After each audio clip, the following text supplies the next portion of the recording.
The following is intended for mature audiences only. Viewer and listener discretion is advised.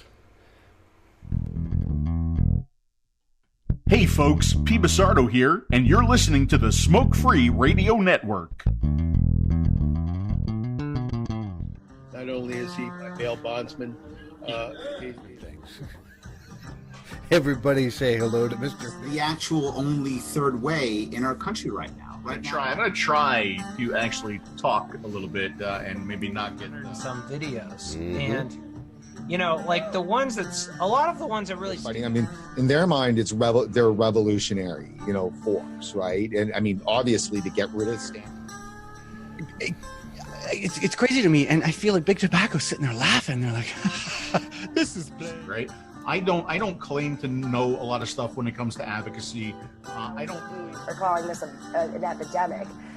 We're in the middle of the third wave. Such as VSFA, such as Big Ramsey. Oh, wow. It's like that. With any issue, right? Everybody has their preconceived bias, and anything you throw at them might move them a little bit, but they're going to be anchored.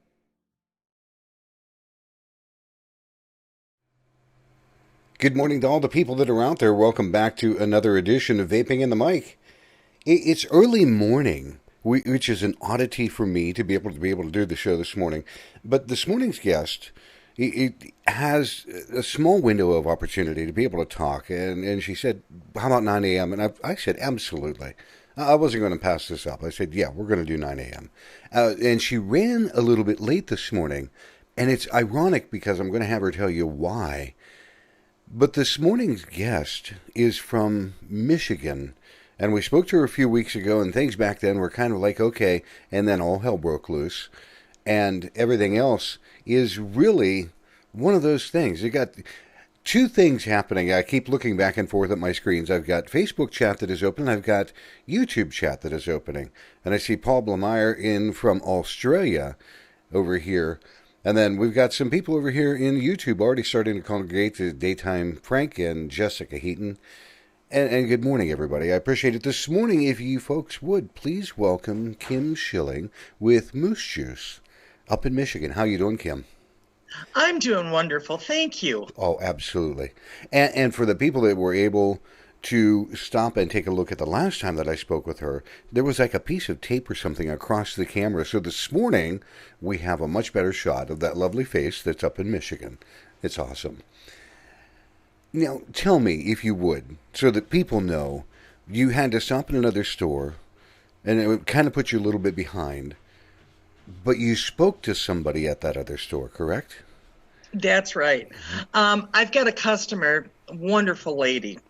She's 74 years old, and she saw my car there, and I'm across the street from the post office, and so she rushed over to get the real scoop on what's going on with vaping and can she going to do. And so I took the time to explain it to her because she's very, very scared of going back to smoking. And I told her she can still get her grape flavor and that how we had to add nicotine, but don't worry, we would help her. And she wanted to give me her opinion on how incredibly stupid this whole thing is. But I spent the time reassuring her that nothing is going to change for her. She is still going to get her flavor. And as she said, it's the only thing she can vape on. Now, two things immediately spring to my mind. One, her age. Okay, that's an amazing thing to have somebody still, that we will call a literal senior citizen, wanting to vape and not wanting to go back to smoking. But two, now I'm assuming that her initial flavoring was a 0 milligram bottle, correct? It was. But two, how hard was it for you to be able to help show her or explain to her how to add nicotine to her bottle at 74 years old?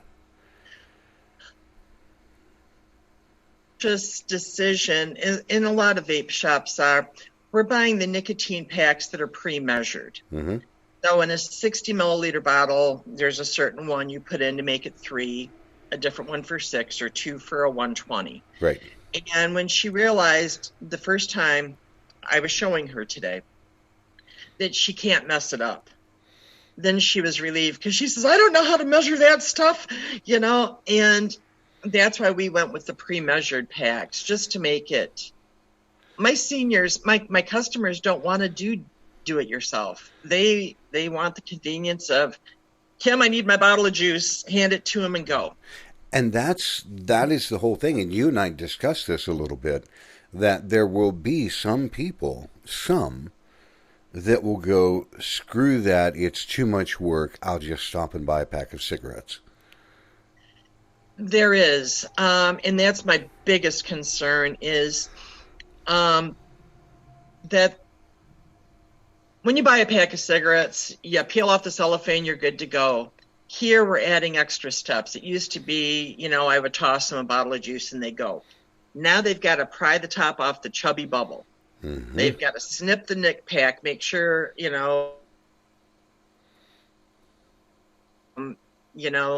it's just a lot of extra steps. And so my employees and I are trying to get them to do it while they're here. We're having a conversation with them, telling them how to do it. They have to do it themselves. But when they leave here, they've got their bottle of juice. Right. And we kind of make it fun. It's like, hey, how you doing? This is how you do it. But there's a lot of people that don't have the time, that won't take the time. And that, I think, as you and I had mentioned earlier, that is kind of what the government is hoping for. They're counting on it. I believe it. By making it more difficult, people will go the easier route if they're in a hurry. And that accounts for an awful lot of people. And I don't want to stereotype anybody, but the guy that drives the Cadillac that works the $200,000 job is not going to take the time to add nicotine, more than likely. No, and that goes for a lot of stuff. My dad is 78 and my dad's retired. Dad has a lot of time. Well, actually, he's busier now than when he worked, but Dad has got time to do it, but it seems like too much of a hassle, and Dad is kind of insecure about it. Like, I don't know how to do this, what am I doing? Luckily, he's got me for a daughter, but if Dad didn't have me, I'm afraid. My dad chewed tobacco. He didn't smoke, and now he's vaping. Wow. But that's just an example. A lot of older guys just don't, and a lot of my customers are older gentlemen. Now, you say customers, it brings me right into a fact. You had 3 stores, if I'm not mistaken. And one of them you had to close down. I did. So there's, and I know that you said that there were other stores somewhere in the area to where people that were vaping could still find some of what they needed or could still have some help in some fashion. Right. But there are customers that are loyal to stores all over the place. And now they're doing what? The ones that don't want to go to some other store, what are they doing? Well, we talked to quite a few of them there. The other store isn't a chain. It's another mom and pop. They only carry house juice. And so it was easy for them to transition over to Zero. Really good people. They're in it for the right reason. They're on the other side of town. They're about 9 miles from where my store was. And I just told the customers, you're going to have to go there. When my payroll last week was more than the store brought in, actually for the last 3 weeks. Sales went down 81% since August 20th, I believe. Wow. And it's the media. I blame the media. For not telling the truth. I blame the CDC. I blame the FDA. for the bad information. But it was really hard for me to close that store, because I had a single mother of 2 that worked for me. And then I had another girl that works for suicide prevention. And a lot of the people she's helped would come in there. People that have problems tend to use nicotine. Mm-hmm. And it was heartbreaking. I couldn't sustain. It was costing so much to keep that store open. And I have to sign another 2-year lease in November, and I just couldn't do it. Not with the state of the economy and vaping right now. Now, how has that impacted you across the board in everything that you're doing? And I know that it puts a financial strain on your other 2 stores. And as a matter of fact, you and I were talking about one of your other stores. Tell me about the store that we were talking about. You cut out there for a second. Like I said, I'm in northern Michigan. My internet is 2 squirrels on a treadmill. So. Nope. As long as we can keep going, as long as you can hear me, we'll work around the little outages. You were talking to me a little bit earlier about a second store and possibly closing it, but you don't want to. I've got the 2 stores that are remaining open are in Houghton Lake, Michigan, and in Lake Station, Michigan. Houghton Lake, Michigan, has got quite a large population, especially in the summer.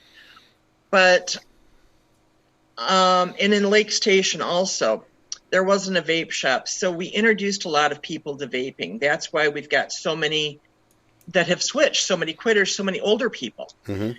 And these 2 stores in Houghton Lake, to go to another vape shop, they would have to go to Gaylord, which is about 50 miles away. Wow. In Lake, for them to go to another vape shop, they would have to go to the Mount Pleasant area, which is about 35 miles away to 40. But that's a college town, and it's not just a pure vape shop. I mean, there's glassware, there's tobacco, things like that. Really uncomfortable. And that's one thing that you had mentioned that you want to try to steer away from, was turning around and creating a mixed environment in your store. And it's a personal choice. And I don't think either one of us are going to say, hey, the people that do that, they're horrible. Business is business, and people do business in different fashions. It's a choice that you've made that you don't want to have a mixed shop. No, I want a place. When I started this 5 years ago, I envisioned a vape shop like any other specialty store where you walk in and that's all it is. It's just, if you go into a yarn store, it's yarn. I wanted a vape store. I didn't want to muddy the waters with paraphernalia. I didn't want to muddy the waters with anything combustible. Mm-hmm. I just wanted a pure vape shop where, well, here's a quick story. When I quit smoking and I was going to the only vape shop around me, it's a head shop. Oh, wow. And I was like, oh my God, looking around to see if there was anybody I knew that was going to see me walk into it. It's small towns. And I went there a few times and coming out of it. And it's like, oh my God, I didn't know she smoked dope. Well, it doesn't matter if I do or not, but it's just the public perception. Yeah. And especially with, people, I'm 58, people my age and older, they don't want, they don't want to be thought of that way. Yep, they don't want the stigma. The stigma that goes along with it. I don't care if anybody likes to get high.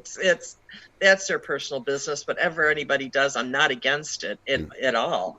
But I want to keep the line between vaping and paraphernalia. Right.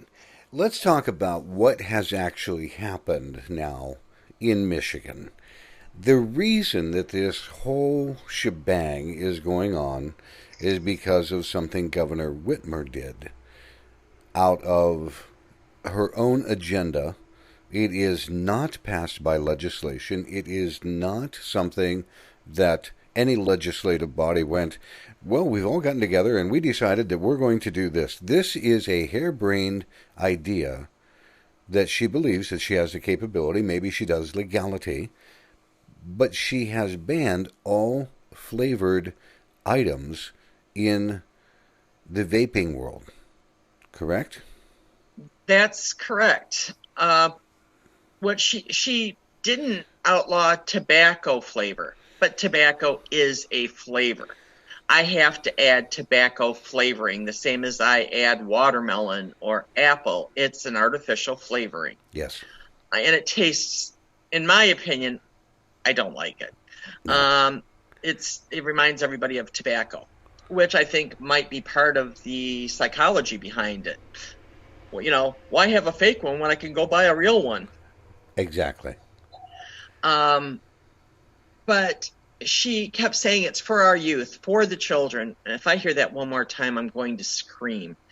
But she just wouldn't sign the budget in Michigan and cut $350 million from schools, and she's not going to fund charter schools for the children. So... Okay, so she has this narrative of we're doing this for the kids. And now, on the other hand, she's turning around and saying, screw the kids over there and screw the kids over there. Yes, exactly what she's doing. She cut a bunch of programs. Does that not scream hypocrisy? It is. She wanted 45-cent a gallon gas tax, and she didn't get it. And they came to her with a bipartisan budget that didn't tax anymore, but she didn't get what she wanted, and she's doing a line item veto, and some of the things she's vetoing, most of the things have to do with children. I mean, I don't know who she thinks she's fooling. This is a tax grab. This isn't anything to do with the children. She could care less. Now, you and I know, and probably a lot of people that may be watching or listening later on know, but let's talk about tobacco tax revenue and something called the Master Settlement Agreement. Everybody is talking about the MSA now, but I'm glad that people are. Because believe it or not, talking with Nick Orlando down in Florida, when they went to the conference for the Vapor Technology Association in D.C., and they were going around and they were talking to people in Congress, people in Senate, there was actually a congressman that had no idea what the MSA was. A lot of people don't know what the MSA is. No, because it happened in late 99, you know. So people forget. They don't remember. But do you have any idea how much tobacco tax revenue may have dropped previous to this ban, the flavor ban? Smoking, sales of cigarettes were declining, correct? Yeah, I do. Lindsay Stroud, who is brilliant, wonderful, and funny, she does a lot of, she keeps us informed of all that. In Michigan, it dropped, but I know that we have got, and I don't know exactly how much till I can find it, but Lindsay, as she was saying, we owe Michael Bloomberg's old firm money in tobacco bonds that we borrowed on, and we can't make the payments. I mean, the states that are in the most trouble because they bought the futures, they sold bonds toward the future money. Those states, New York, California, Massachusetts, Michigan, Ohio, they're the ones that are enacting the flavor ban. It's to push us back to smoking. It's so obvious once you explain to people about the Master Settlement Agreement. And then Mike Bloomberg, we owe his old firm that, got a sweet. He just gave $160 million to stop youth vaping, but he's one of the funders of this new one called the Hail. He's wiping out the competition for his own personal gain, forget people's health. And that's what the governor's doing. She doesn't care about about Michiganders' health. She cares about the the tax revenue. It's like, we need you to smoke and die, people. Why aren't you cooperating with us? Now, just again for people, and it is so strange for me. My father-in-law, to me, represents a wide swath of America because he watches the news, he watches box, and then he'll come over and he'll needle me about things, mostly because he has a desire to understand the truth. But he does it just to get under my skin sometimes, and I love the man. And he will go, okay, what is, tobacco bonds and things like this? And I tell him, look, folks, I say, Mel, here's how it is.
I don't know if this is still something that is going to be picked up. If people can hear me, can somebody, either in YouTube or in Facebook, give me a quick thumbs up or a quick hello? Mr. Orlando, I see you there.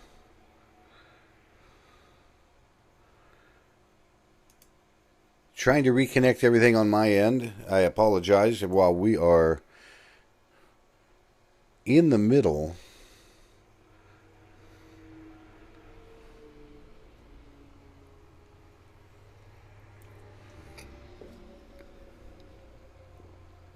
Trying to reconnect with Kim Shilling, who is up in Michigan.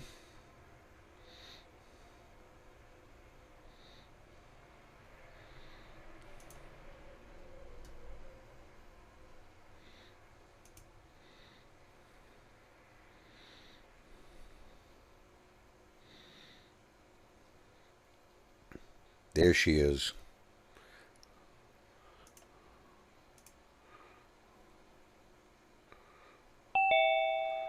Believe it or not, I have never had a failure in my internet like that. So no, my complete internet went zero across the board.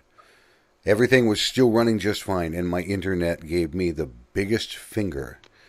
And I sit here and I'm like, okay, now, is that coincidence? Or is somebody not enjoying what we're talking about this morning? It is a military application. People often forget that. Let me make sure that, I believe that we are still with people here both on Facebook and YouTube. Let me check on YouTube. And let me check on Facebook, because I noticed Mr. Nick Orlando had joined in. I feel like that Verizon commercial. Can you hear us now? Can you hear me now? Right. Because I did not stop anything from streaming, and I don't know if it will continue.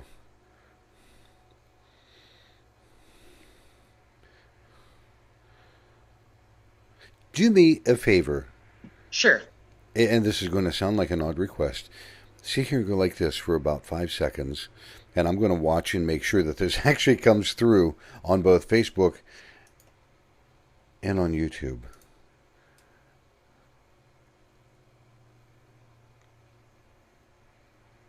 Yep, It does. It's there on YouTube and it's there on Facebook. So people may have tuned out, they may not have. But here's the thing. And I'm finally getting a few responses. I know there's like a 20-second delay. Yeah, even Paul Blameyer down in the wonderful world of Australia is saying that we're back and we're live. Folks, we were talking about, and this is Kim Shilling. She is owner of Moose Juice up in Michigan. She had 3 stores. She is down to 2. And she should, by all accounts, be closing a second store, but she's not, because she has, to her sense, an obligation to the people that you said, if I'm not mistaken, you told these folks, give me a chance, I'll help you quit. I promised them if they gave me a chance that I would always make sure what they needed was available to them. My storefront might change down to the trunk of my car, and it might be moving around. The store might move around in the trunk of my car, but I will always make sure that my customers have what they need to stay smoke-free.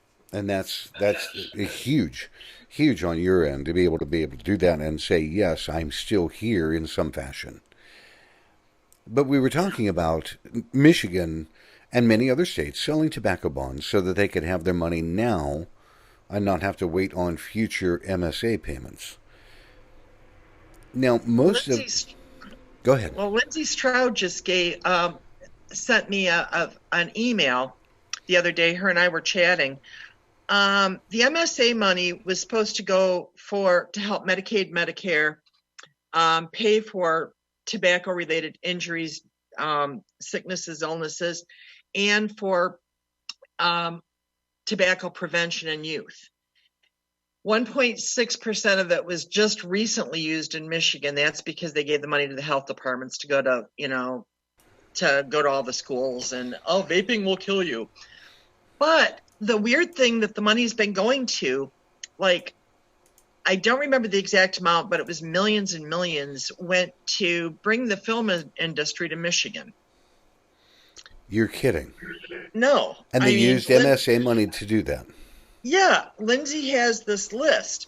It was Detroit teacher, union bailout, pension bailout. It was all kinds of bizarre things with the illnesses of tobacco or tobacco prevention. They just threw it in the general fund. Okay, and now that they've used it, they've gotten used to having it in the general fund, they're going to do everything to keep it in the general fund, even if that means outlawing vaping to keep the tobacco taxes coming in and the MSA money coming in. It's cold-blooded. Don't ever tell me that you care about your constituents when you're willing to kill them so you can blow the money needlessly the way that they are in Michigan. So it would be... Can you turn your speakers down just a hair? I can. Not your microphone, just your speaker, because I get a little bit of feedback, and I want people to be able to hear you really well. Is that better? Yes, perfect. It would be a correct thing then to say that Michigan and most other states have an addiction to MSA money. They do. They've got a huge addiction. And one of the, we're trying to negotiate something here in the state of Michigan, but 100% against is putting an excise tax on vaping. Excise taxes are for things that'll harm you, alcohol, cigarettes. Not this, because once you give them a tax, they will tax it and keep increasing the taxes. And one of the selling points of vaping is it's so much cheaper than smoking. I would agree. And that's what's so important to keep it. But if once you open the door and you let them tax it by the milliliter, by whatever, that will just keep increasing because that's a new source of revenue from them. And you know how it is with politicians. They believe, it's bad for them anyway. So in their minds, they think, we're doing a good thing by taxing this. Instead of taxing milk or bread, tax this. And they feel no guilt. And they would like to drive the price up and get a piece of it. And that's what this is all about. Now, you have three factions. Basically, every state has three factions that are going on. You have a faction that is the smokers that they're looking to transition.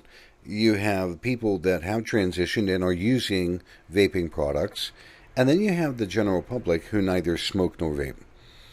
So Right. you've got some people that are very ardent saying, we want this to continue. But there's a bulk of the general public that either doesn't know or they don't care or they're apathetic all the way around. How many of those people do you run into that you find yourself having to defend what you do? There are so many, and it's not an easy explanation. And so when you're confronted with it or you're asked about it or they bring it up, yesterday I had my nails done. They're not real. I had them done. And I had my vape sitting there, and a lady sat down next to me, and she said, well, that stuff will kill you. So we had to start at the beginning, and no, it's 95% safer. And, well, people are dying. Then I had to explain that it was the oil-based versus, the alcohol-based and everything else. And that was one lady, and we were stuck next to each other for, 20 minutes. But it was a 20-minute explanation. She believed me, but she was very skeptical. Mm-hmm. But that's one. And in the education, that's kind of where we're failing as an industry, is, the education portion of it. Well, it's not us as an industry, it's the media failing. They're not reporting it. If it bleeds, it leads, like I've said before. And I turned down television interviews with our local stations here because I'm furious. They show young kids with a Juul, vaping-related illness. Another one died, and they know, and they've known that it's illegal, illicit, black market, street drugs doing this, whether it's spice or THC. But they're conflating it all as vaping. Mm-hmm. And the media is the worst ones for it. And so when they called me, I said, I will not go on there. I will not do this because you're going to follow up with some, obscure pulmonary specialist that says vaping anything will kill you, and they'll get the last word. And I wouldn't be helping my customers, my industry, or myself by going on these news broadcasts. So I turn them down. And I don't blame you. It is the same thing that I'm running into here. Just very recently, my wife needed to go and get a little bit of dental care done. And somehow they touched even lightly on the fact that she vapes. And this dentist said, well, that stuff will give you cancer, lung cancer, right? If he would have said that in front of me, I probably would have gone off the deep end. And thankfully, Shelley turned around and said, well, here are the facts. Maybe you need to look into something else. Right. But this came from a dentist. I was floored. Okay, he's not a medical expert like a doctor, but he is in a healthcare-related field that is telling people a narrative that he caught off the news that is so false, but this is what the general public is hearing. Let's segue. Go ahead. Okay. My grandma is 93. I've got a juice named after her, Frisky Betty. My grandma's never smoked, never drank. She's a wonderful, wonderful, wonderful woman. Even though she comes to my store in Lake daily to visit, and she knows a lot of vapors because she's got to meet people, she listens to the news and she says, Kim, I'm really concerned. She says, I think that's tough. What if you're hurt? And I'm like, Grandma, even my own grandma who is involved with me, I see her every single day. She sees us all vape. The news, because she's from the generation where Walter Cronkite would never lie to her. And she doesn't understand. It's fake news, I explained the same thing to my father-in-law, Mel. I saw this on Squawk Box, or I saw this on CNN, or I saw this on... And I asked him, I said, do you realize that 3 major companies own most of the major news networks, and they're going to tell you what they want you to hear, not the truth? Big difference. Well, my grandma watches Fox News, and she knows that they just wouldn't lie to her. Well, yesterday they had those parents on their illness.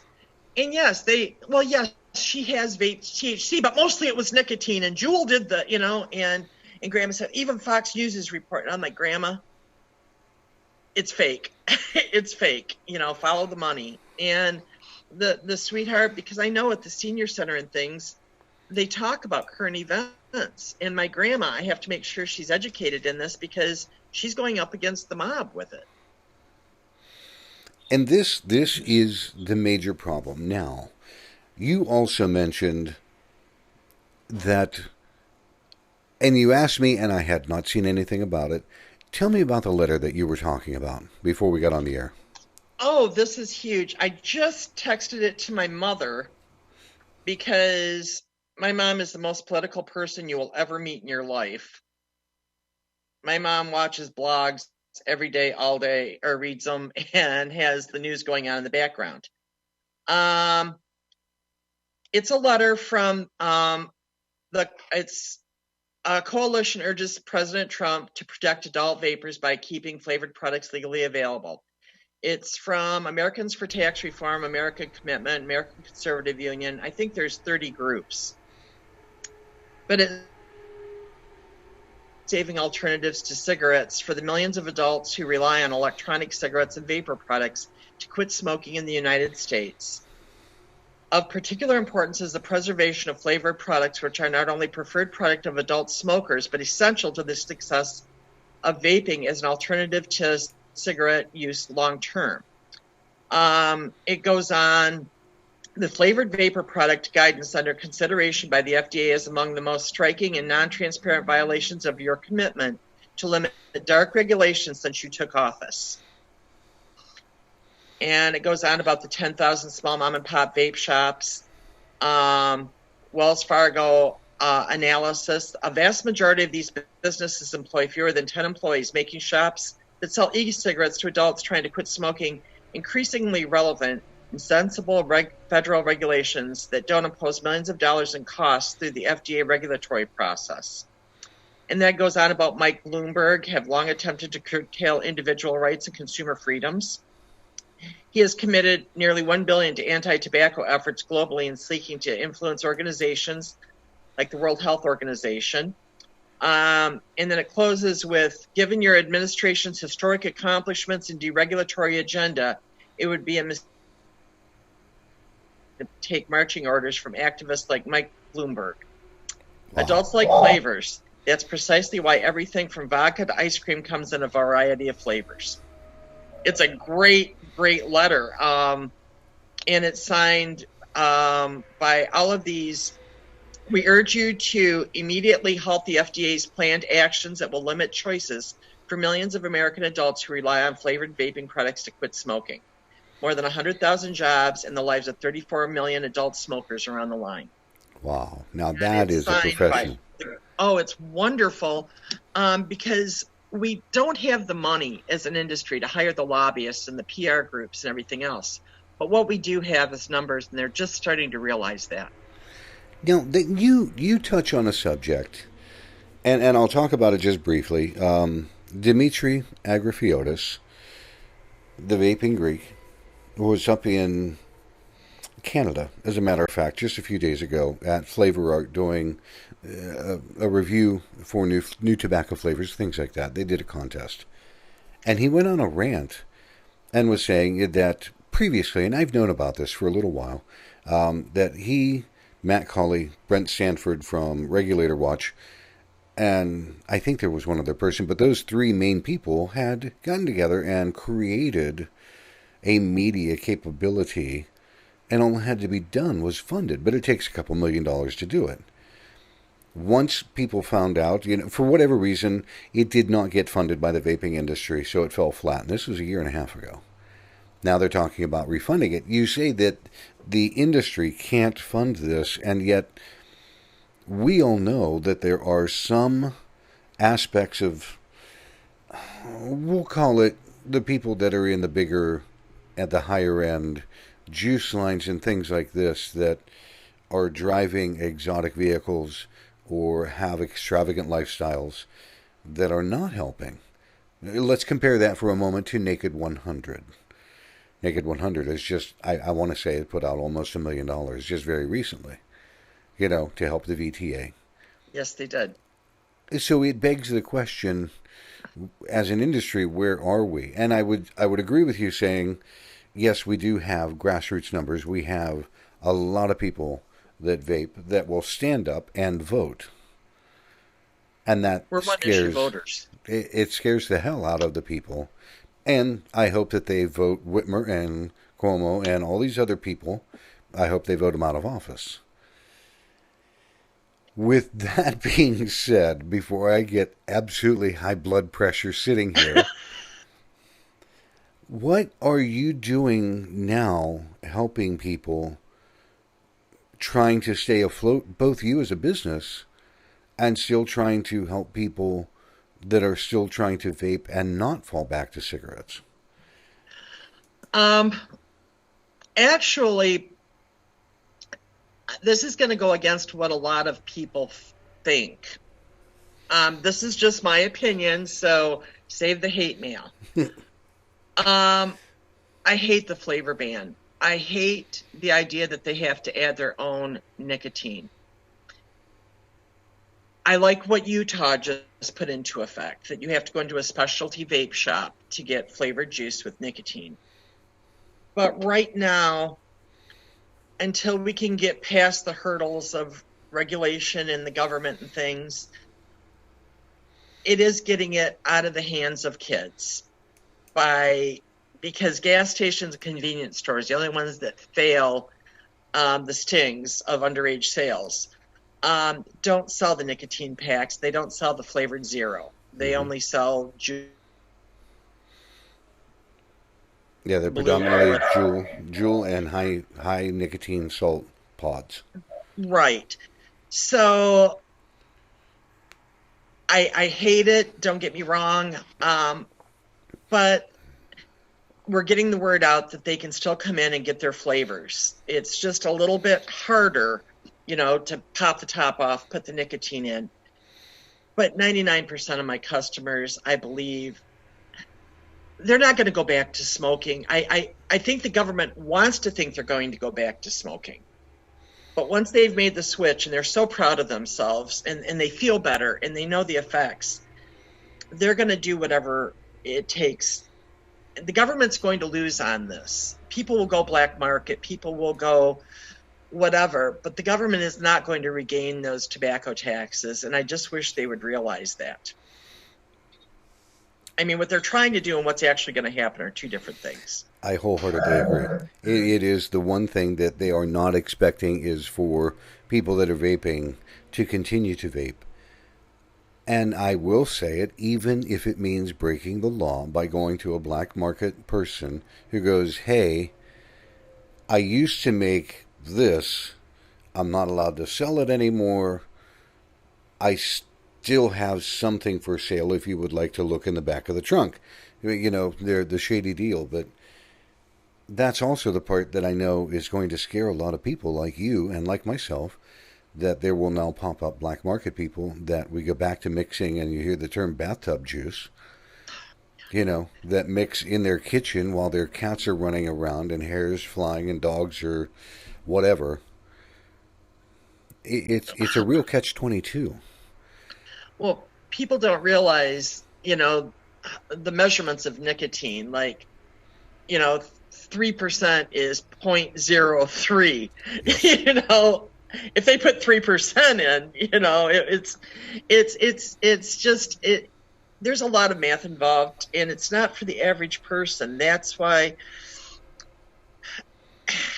it's not a perfect world, but right now the people can get what they need to continue to be smoke free. And I like I said, I don't think the government thought this through. I don't think that they thought people would stand up the way they are. I don't think that they had any idea how many of us there were. No, it was a massive underthought on their side. I mean, President Trump won in Michigan with, like, I think 11,000 votes. I have 12,000 plus people on my SMS text messaging that I send out for the store, announcing, that we're closing earlier, we've got a sale, or this came in, and my rewards program that I have. So between the two, I've got 12,000. I've got more customers that will get my text messages and hear what I have to say than he won Michigan by. And I'm just one store. Like I said, we don't have the money, but we do have the numbers. And a few of the politicians here in Michigan realize that. Beau LaFave wrote the bill to take this emergency action out of the governor's hands. Representative Steve Johnson has got a bill on the table, And then Tuesday, we're all going to Detroit for the hearing on, getting a temporary restraining order on the government, on the governor. I mean, we're loud. We're involved. And it's the one thing. I know that the Vapor Technology Association, and I want to say 2 manufacturers, 2 distros, something, won a temporary restraining order in New York just very recently, within like 48 hours or something. And I'm hoping that they can do that again as well in Michigan. Here's my question behind that. You as a store were not allowed to have any flavored nicotine product on your shelf, correct? That's correct. What did you do with it? They were supposed to I didn't have to destroy it. It's sitting in my garage, boxes and boxes and boxes, over $40,000 in wholesale costs of juice are sitting there. In the garage, double boxed, sealed.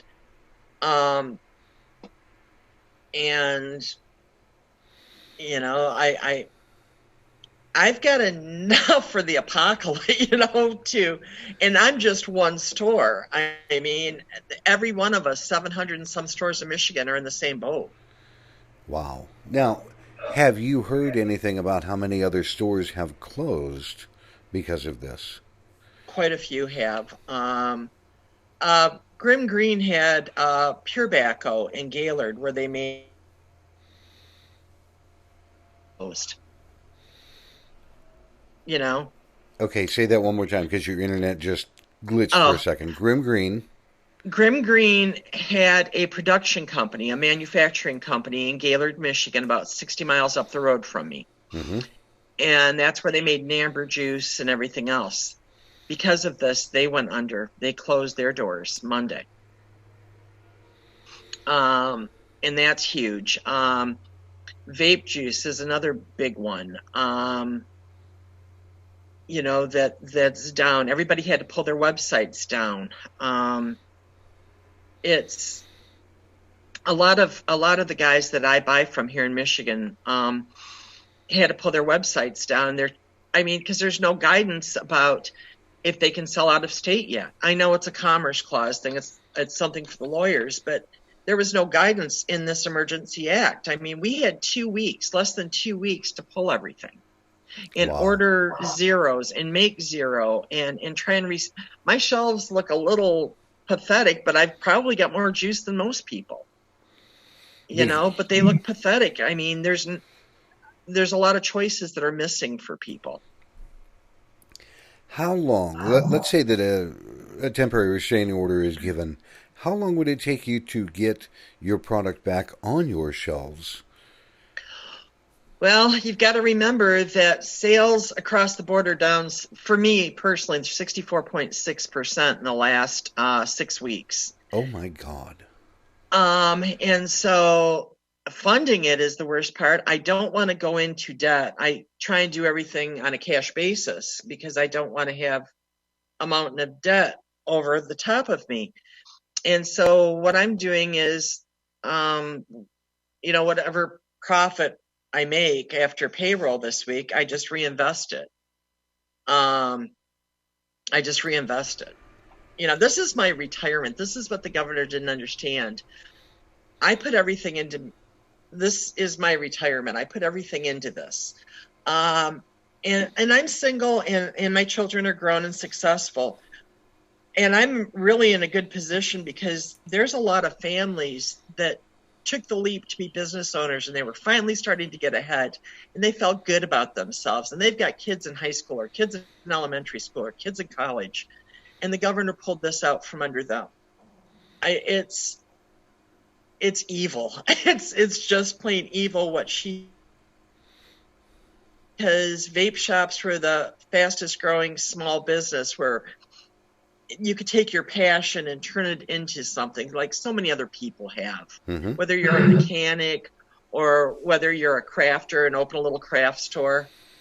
This was our passion. That's why we get in on this. It wasn't a money grab for any of us. It's something that we were all passionate about, wanted to share with the world. You know, I actually had a woman who told me she didn't feel sorry for us at all because I was feeding off addicts. Oh, you know, God. and I'll be honest with you, kind of enlightened me as to how the government thinks about me. It's not only the government. It again is a portion of the apathetic public that does not know the basics or facts of what is going on, and they're led by media. And they wouldn't say that about a little general store in a town that sells liquor and cigarettes, but they feel comfortable coming up to me and telling me that I help out addicts, you know. But they wouldn't say that to a general store or a liquor store or a tobacco. You know what I'm saying? The media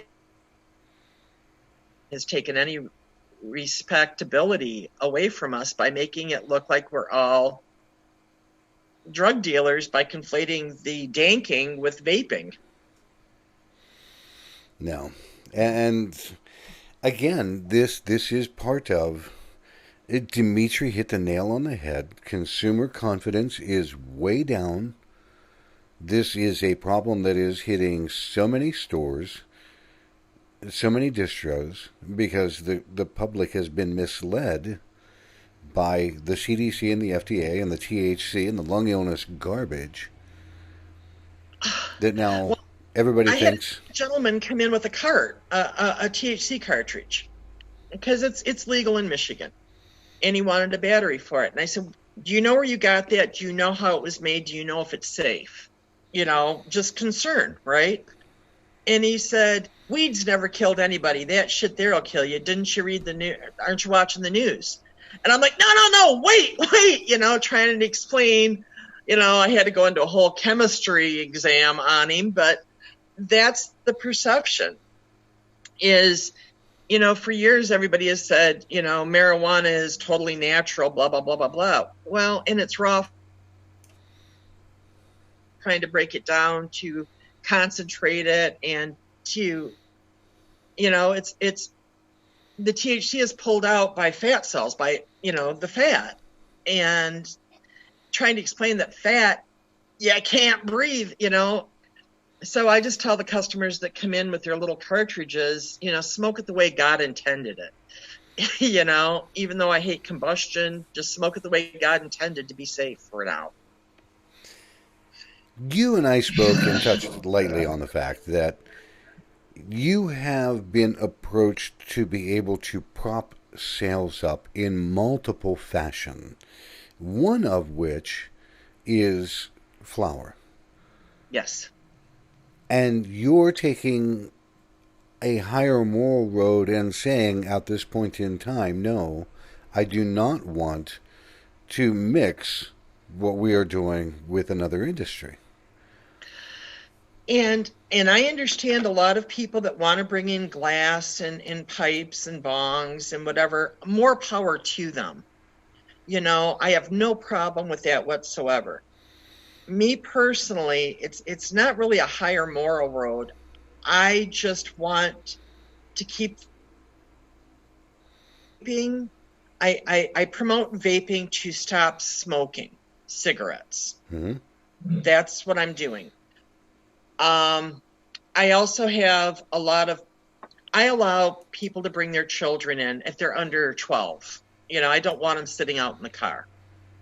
And the kids are really well behaved. I just don't want, hey, mommy, what's this? With a gas mask, water bong. I don't want that.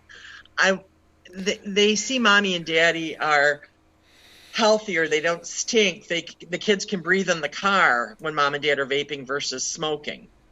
They know their parents are getting healthier. Mm-hmm. And, this is something for mom and dad. You kids don't touch it, that type of thing. I don't want to put anybody in that awkward position of having to explain what the other stuff. I want to be a pure vape shop where you're not embarrassed, or older people feel comfortable walking in. And that's part of the stigma that we had spoken about earlier, was that you walk into a mix shop and you come out and people go, oh, so did you stop to buy your weed? No, yeah. I went in for vaping. Sure you did. Yeah. Now, for people my age, okay, I'm not a person that would ever use any kind of product like that. That's just my choice. And I'm like you.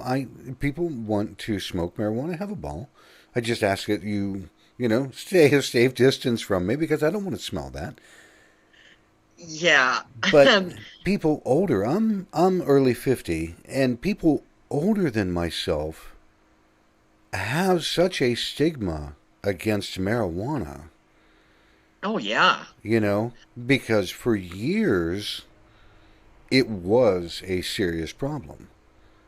Or they were led to believe it's a serious problem. So, no, you don't want to have somebody that's 67 years old going, you sell weed too? No, we don't. So what you're doing, I believe, in my estimation, is a wonderful thing. It truly is. But I like I said, I that's a personal choice. I just want to be the place you go to stop smoking cigarettes. Period. I don't want to bring a bunch of other things into the mixture. I just want to be the place you go to stop smoking cigarettes. And it's a lot of people that they don't understand. There was one thing that you mentioned, that it was a completely sideways revenue stream that you had a capability or somebody offer to you. And she told me this, folks. She said there is a gun dealer that has his own. It's what he sells are guns, handguns, and ammunition. And he turned around and he offered, if you need to prop up your sales, we can always help you sell ammunition in your store. Yeah, you don't need a special license. He was here when I logged in with you, and he said, Kim, I got an idea. You got these 2 showcases. Let's fill them with ammo. He said, let's really get them. I thought, what a great idea. Guns and vape. Yes. And do you know, I see a lot of people taking pictures, they used to, of their handgun or pistol and their mod and a bottle of juice, and they would say, this is how my day starts. And I'm like, so there's, believe it or not, there's a subculture out there for it. I think I've posted a few of those pictures myself. I'm serious. I'm serious as a heart attack. I mean, we're in northern Michigan. Notice that we don't have any mass shootings up here, because by the time you got one shot off, 40 people around you would fill you full of holes. It's just part of the lexicon here. Do you remember, I tried to explain this to somebody that was much younger. Do you remember when we were kids, you saw the pickup truck, and invariably in the back window was a gun rack and a rifle and a shotgun? Gotcha beat. I'm from northern Michigan. We had hunter safety at school, and kids would get on the bus with their 30-30 and hand it to the bus driver, and she would put it beside her. Uh-huh. And then they would hand it to you, and you got off the bus, and you would take it to the gym to hold to the class. We used to take our guns to school. Yes. I'm 58 years old, and I remember this. And you were 12 and 13 when you took hunter safety. Yes. And it was prevalent everywhere. So these people that are up in arms about arms, ammunition, guns, Go back and look at your history, folks. Well, that's one of the things and this is just my opinion, but I kind of think this is a social experiment. The government's trying to see with what they can get away with, what they can put down to do against us. And hold on one second. No, it's quite I okay. got the UPS. Hold on, it's juice, and I have to get it. So hold on. That's okay. I know where she's going to go with this is in what the governments are doing, what the governors are doing, as she's calling it a social experiment.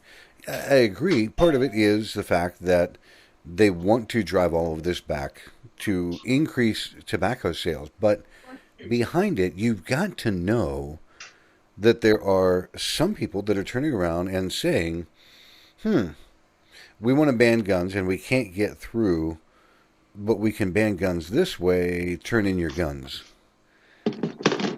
And I know that's where she was going with part of this, is it would turn around and make us look like Poland or some World War II country, to where they would want the governors to stand up and go, okay, today we're banning guns because I don't like them.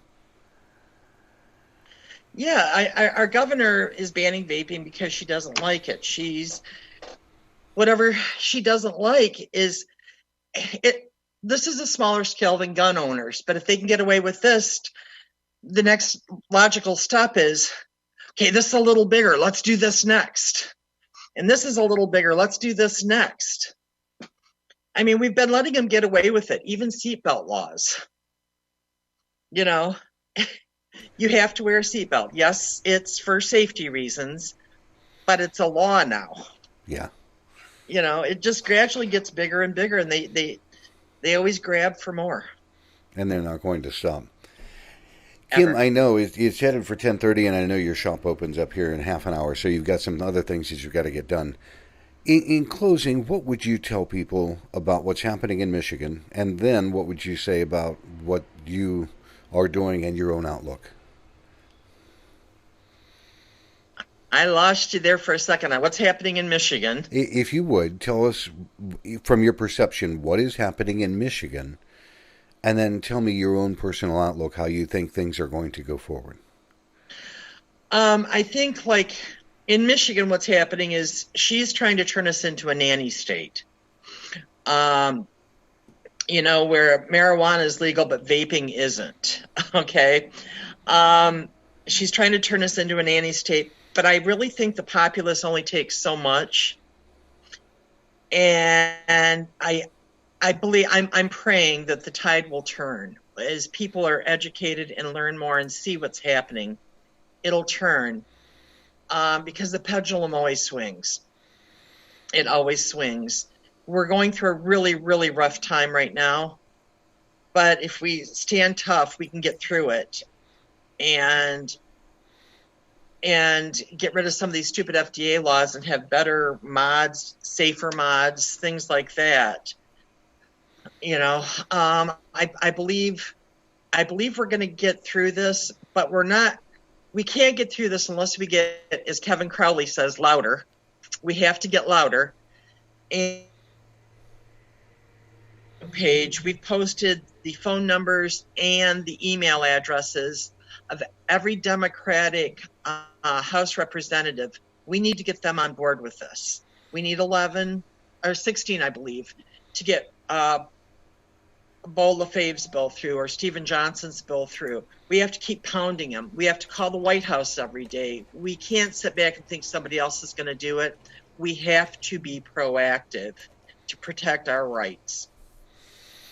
Even if they're not a vapor, they need to be proactive because you could be next with something you love. And that's what a lot of people are short-sighted on. The general public, the people that are apathetic, the people that go, I don't smoke and I don't vape. Yeah, go ahead and tax them. Take it away. It doesn't bother me.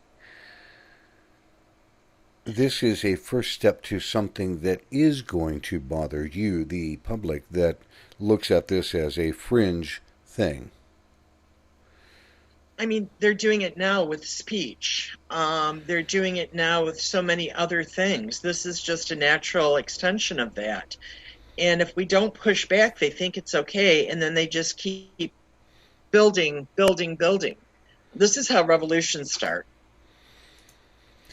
There being is incredibly stupid here. There is a question, and I'm going to ask you. There's a question in the YouTube chat. Curious K said, I want to quit cigarettes and buy a mod, but I have a question. Is a 2 to 3 year old model, meaning a 2 to 3 year old mod, which now are at cheaper prices, are they as good as the newer models? Oh, I believe so. As long as it works for you, it's a battery. A mod is a battery. You get a good tank, you're going to get great flavor. You don't always have to buy the hype. A lot of my older gentlemen all still use the Joytech AIO, the old school AIO. It works for them. You know, you don't have to have the lights and the flashing and the Bluetooth and everything else. No. As long as it works, it works. That's, people keep remarking because I'm still on a Sigilay 150, the old dude.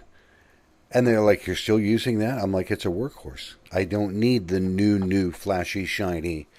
This works. It's what I'm comfortable with. I'm at 45 watts, okay? Just for the people that are watching, I vape at 45 watts because it's what suits me. My wife has a 3-battery Wisemic and a 30 mil RDA top and vapes at 90 watts. But that's what does it for her. You know, so there is a vast range. Whatever you find that works for you, do it. You use it. That's why most of the time I've got a desk full of stuff where people can try, try this one. This is mine. Try this one. And yeah, it's whatever works. It's the latest and greatest. Yeah, it's nice to have the latest and greatest. I would love to have a Lamborghini. Instead, I've got a train, but it gets me where I'm going. That's the entire thing. If it works, use it. I've got tanks and stuff that are 5 and 7 years old that I still buy coils for. Can't help it. They still work, and I love them. That's exactly it. All right, Kim, I'm going to let you get going. Thank you so much for taking the time this morning to connect with us, kind of keep us updated on what's happening in Michigan. It's a pleasure so much to speak with you. Thank you. Oh, absolutely. And again, as I said the last time, let's go a couple, 2-3 weeks, see what's going on, and we're going to get in touch again because I want people to know what's happening from somebody it's happening to, not the news hype. Here's what's happening. Here's Kim. She's right in the middle of it. Let's see. I'll give you an update. We will be back. All right. Fingers crossed. Yeah, I hope you have a great morning. And I will catch up with you soon. For everybody else that is watching or listening, we'll come back again next week or sooner with another edition of Vaping in the Mic. Until then, I hope everybody has a great weekend.